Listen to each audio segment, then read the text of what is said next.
We'll put a focus now on our public safety as we continue to advocate for the great work being done across all sectors of our public safety, including the West Bloomfield Fire Department. Joining us for more information is our West Bloomfield Fire Chief, Greg Flynn. Thank you so much for being with us today, Chief.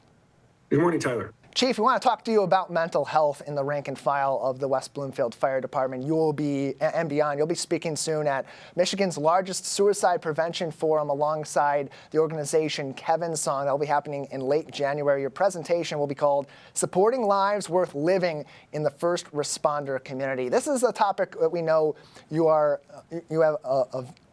very much an advocate for, building mental health apparatus and systems within the rank and file of the fire department to support our firefighters. Give us a little bit of a preview about what you'll be presenting to Kevin Song later on this month. The real foundation of understanding that the work that those in public safety do is worth doing. It's valuable work. It's work that we need talented individuals to recognize the benefits and the fulfillment that can come to value living into your values of service and caring for others, and public safety careers provide that.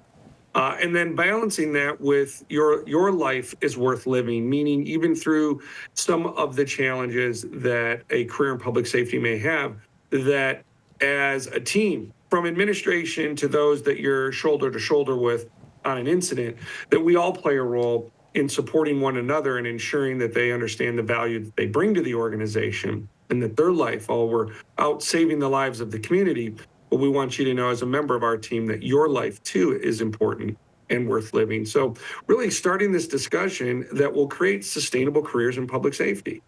There's so much of an emphasis, maybe at times, and we'll discuss this, we'll poke at this a little bit carefully and respectfully in the presentation, but maybe if we're putting too much focus on this smaller percentage of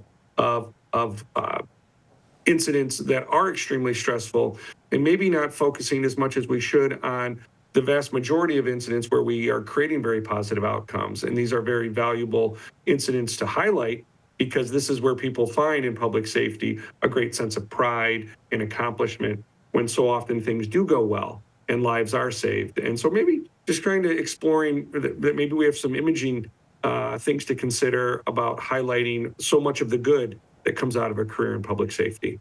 And we know that this is a career that is so variable. Different things happen on one day versus another, 1 week versus another. You never know when something's going to come up that may be a little bit more intensive for our firefighters and our paramedics. So how important has it been for you as a leader to establish those systems of support within your fire department to be able to have the mental health care that is so necessary to, as you said, creating a department that is welcoming, but also is going to help people want to continue with their careers and be supportive of their careers as a firefighter and paramedic or more?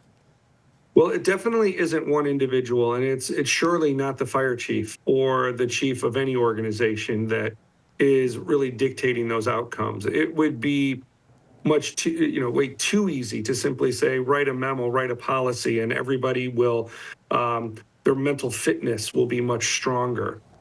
So understanding in an organization that the leader of the organization may be able to allocate resources, sign agreements with mental health professionals, create a peer support team, those things are important, as you said, a support system. But engagement with that support system takes an entire team. It takes your management team. It takes, in our example, our company officers within each engine house, understanding the people that they're in charge of and living into our values of making sure that every single firefighter, paramedic here at the WBFD knows that you're an important part of your team. We hire you to retire you. This isn't a temporary thing. We're investing in you throughout your career. So while we want you to be physically fit, and we want you to be financially sound, providing you a fair wage and benefits for the services that you provide to the community, we also need you to be emotionally fit, so that while some of those difficult calls that we talked about earlier, Tyler, we don't want those to stack up.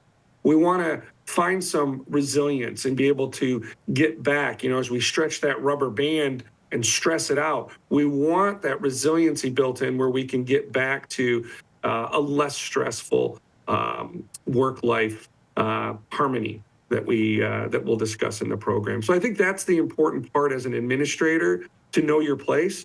These things aren't the boss's ideas. They're not the boss's initiatives. They're the collective, the organization. And that talks about culture and the shared values of an organization. And I think that's really going to be an important piece of the conversation on January 26th at the Kevin Song Conference. Yeah, it's a system of support. You got to have that protocol in place that allows for people to not only be vulnerable enough to open up about what they may be feeling on the job, but also to have other people within their firehouse or within the department or within the community that they can feel confident in speaking to about those issues and know that it's going to be at least addressed and at least you'll be shown some empathy and support. And so as we think about this within our own fire department, what have you seen since these policies have been put in place and these systems of support have been up and running? How has it improved the quality of work, but also more importantly, the quality of life of our firefighters and paramedics in West Bloomfield? Well, I think that question probably is more appropriate for the firefighters. And I would like to think that through the experience that we've had, and I can briefly share one, kind of general story of a firefighter that came in and actually had put a document on my desk saying that he's resigning from the fire department. And he went on to explain how he's been engaged with the employee assistance program and talking with a mental health professional. And that he arrived at the conclusion that, well, it was best for him and his spouse, his wife and family to be that they needed to relocate. And he was grateful for the resources that West Bloomfield Township had offered him, and not leaving because he's upset, but leaving because it was a decision that was best for his life plan and the life plan of him and his wife and building a family. And I think those examples, as we look at everything not having to be trauma, but we get upstream interventions where we're creating these emotionally fit individuals that are resilient and start bringing true meaning to these words that we talk so much about. But I would argue, Tyler, that many people really don't understand because we use them in this buzzword kind of fashion. But when we understand resilience and strength and fitness, as it relates to emotional wellness, I think it brings confidence. And it brings a confidence to say, hey, Tyler, I have a great mental health professional I'd like to share with you, just like a great cardiologist or a great physical therapist, and normalizing that conversation. I think when we start hearing those conversations, Tyler, we know that we've moved a very heavy rock forward and we're positioning it better that will not just save lives, but improve the quality of so many lives and people that are just really not right where they want to be because of some of these, mental fitness, emotional wellness issues that I think we can resolve. And they're worth it. They're worth putting the effort into resolving. But it takes more than one person. It's not just one person in an organization. It takes the organization to move that forward. We're joined by West Bloomfield Fire Chief Greg Flynn on today's edition of The Splash Live. He'll be speaking at the 9th Annual Conference on Suicide with Kevin Song, January 23rd through the 25th in Plymouth. More information on Kevin Song and their work as an organization in the mental health space can be found on kevinssong.org. Chief, before we let you go, you've been able to implement these policies in the West Bloomfield Fire Department. They've clearly had a great impact on our firefighters and our paramedics. What suggestions maybe do you have for others in our community that may be needing to implement these policies in their business or in their day-to-day life? There are areas, Tyler, that I think most business owners may think this is an area that's too personal and I need to, respect the privacy that goes along with emotional health or emotional fitness type issues. And I would encourage them to have an open dialogue with their team. What does the team expect? So instead of assuming that you know what your employees want you to do, ask the question, do you want to have more discussions about this? Do you want to normalize the discussion about emotional health and wellness and discussion about suicide? Tyler, we know that it's the 10th or 11th leading cause of death in the United States, and it has been for decades. So to not talk about it, we can all rally behind the firefighters' stair climb and lung and heart health and give donations and raise money, and it's a very public event. But yet we struggle when it's the suicide walk prevention and finding the excitement about that. We have to get excited about emotional health and wellness fitness. And Kevin Song is doing that. And I would encourage those. This isn't a public safety conference. This isn't just a teacher educator conference or a healthcare or a clinician conference. It's an everyone conference.